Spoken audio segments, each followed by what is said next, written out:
Losing time, I'm fading fast. I just wanna make it last. Try to let go of the past. I close my eyes, embrace the blast. Sleepless nights and headache stack. Restlessness to hell and back. Today I'm breaking down a full comparison between the Xiaomi 17 and Xiaomi 17 Pro, and by the end we'll figure out which one is actually worth buying. To be honest, both phones have their strong points, but there are also a few letdowns. A lot of people say there's only about a 70-pound difference between the 17 and 17 Pro, and that the only major change is an extra screen. But is that really true? Well, not exactly. Let's go through it without exaggeration, just straight up impressions and honest thoughts. A quick shout out to my tech partner from China for sharing this video. A big thank you for making this possible. Hey everyone, it's Maiky from Maiky. If you love staying updated with the latest gadgets, make sure to subscribe and hit the notification bell so you never miss out on our exciting tech content. Now, let's dive into the unboxing. In the past, models like the Xiaomi 14 and 15 still had their own distinct identity, but this time, Xiaomi seems to have gone in a totally different direction.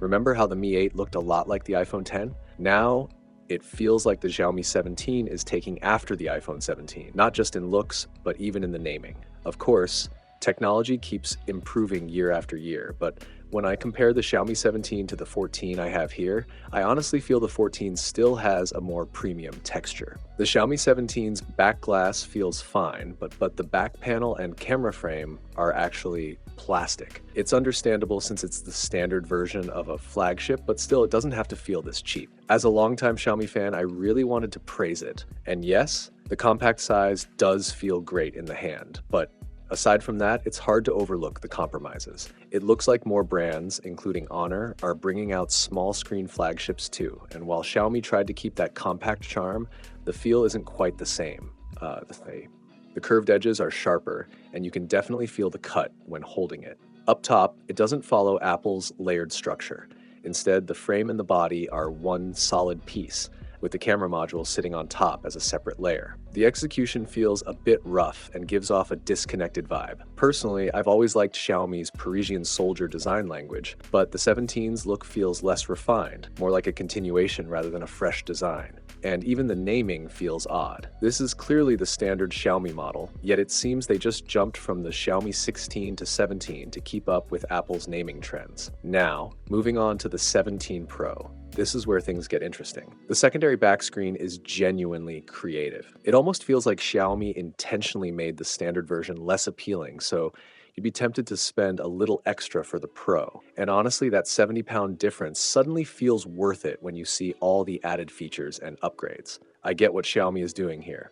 The Pro and Max clearly offer more value and premium appeal. Sure, that back screen was rumored to drain more battery, but once you actually see it, it's stunning. Everyone who's seen it agrees. The animations, the album previews, even the AI-generated motion effects, they all add a fun emotional touch. You can even customize it with different looks or designs. It's genuinely eye-catching, though it does attract fingerprints easily, and dust tends to collect between the camera lenses, which isn't great. Another small annoyance is that you have to double tap to wake the back screen. It feels a bit inconvenient. It would have been smoother if it could auto-detect when you pick up the phone, maybe using the rear camera or a sensor. Right now, the back screen's functionality is still pretty limited. You can check the time, view flight details, use it for selfies, or display wallpapers. It would be amazing if Xiaomi added features like WeChat or SMS notifications in future OTA updates, so you could glance at messages without flipping the phone over. As for the color options, the texture feels decent, but nothing too special. Your eyes are instantly drawn to the back screen anyway. Despite being a fingerprint magnet, the design looks elegant and well built overall. Of course, one of the main highlights is using the rear screen for photography. You can let your subject see themselves and adjust poses in real time. And since it's using the rear camera, the selfie quality is outstanding. However, there's one issue. The wide-angle lens sits lower, so your hand often ends up blocking it when taking shots. You'll have to adjust your grip, which slightly affects usability. In terms of weight, both phones feel nearly identical. The 17 weighs about 196.7 grams, while the Pro is actually a bit lighter at 194.8 grams, which is surprising given the extra screen. The overall hand feel isn't drastically different, though the Pro's added back screen can make your grip a bit awkward at times. On the bright side, the buttons on both models feel solid and well built, with no wobbling or looseness. So, while the Xiaomi 17 Pro definitely has more polish and features that stand out, the Xiaomi 17 still offers decent value, but maybe not as much as before. Whether that extra 70 pounds is worth it, well, after using both, I'd say the Pro makes a stronger case this time. The standard Xiaomi 17 comes with a 7,000 mAh battery, while the Pro version packs a slightly smaller 6,300 mAh cell. Since the Pro also has that extra screen on the back, it's easy to guess. Its battery life won't last as long as the standard model. The regular Xiaomi 17 can easily get you through a full day of use. But here's the thing, Xiaomi phones often have this long-term issue. I'm not sure whether it's the system optimization or the battery itself, but after a few months, the battery endurance noticeably drops. I really hope Xiaomi takes battery durability and long-term performance more seriously in the future. Both the Xiaomi 17 and 17 Pro feature 1.5K displays. Taking the so-called super physical titanium alloy screen as an example, if your eyes are sensitive, you might start feeling strain or even mild headaches after long use. Visually though, both screens have great color accuracy and clarity. They perform really well, with no signs of the slight blurriness that earlier models like the Xiaomi 14 suffered from. The display looks sharp and vivid, and eye protection seems well handled too, maybe even better than expected. For display enthusiasts, it's definitely a screen to enjoy. Now moving on to the camera. The Xiaomi 17 Standard Edition uses a GN5 upright telephoto lens, but to be honest, the results are underwhelming. The images often look a bit soft and lack sharpness. Both the Standard and Pro models fall short in telephoto performance. I'm not saying the ultra-wide is perfect either, but the Pro clearly sacrificed some configuration for that secondary display on the back. Compared to the previous generation, the Standard version even feels like a step backward in some areas. When it comes to real-world use, the Pro's main camera handles street photography quite well. The Leica Classic color mode still looks great, and the portrait shots directly from the Pro come out noticeably better than from the standard Xiaomi 17. So if you take a lot of portrait photos, the Pro is definitely the one to get. That said, the standard version delivers more natural-looking colors.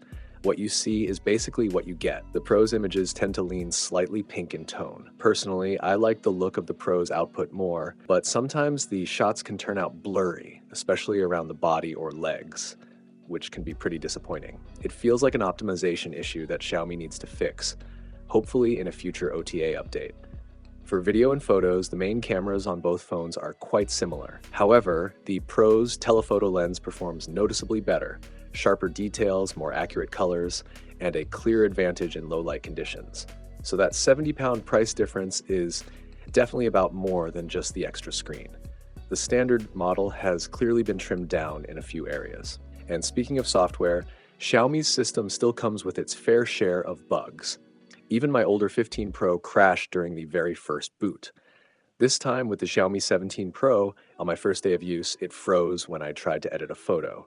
The screen flickered like a flashbang. Thankfully, once it settled, the animations and overall smoothness felt fine. One thing Xiaomi continues to nail is the haptic motor. The vibration feedback on both the 17 and Pro is excellent.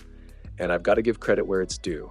The audio quality this time around is impressive. So to sum it all up, after using both the Xiaomi 17 and 17 Pro, here's the takeaway.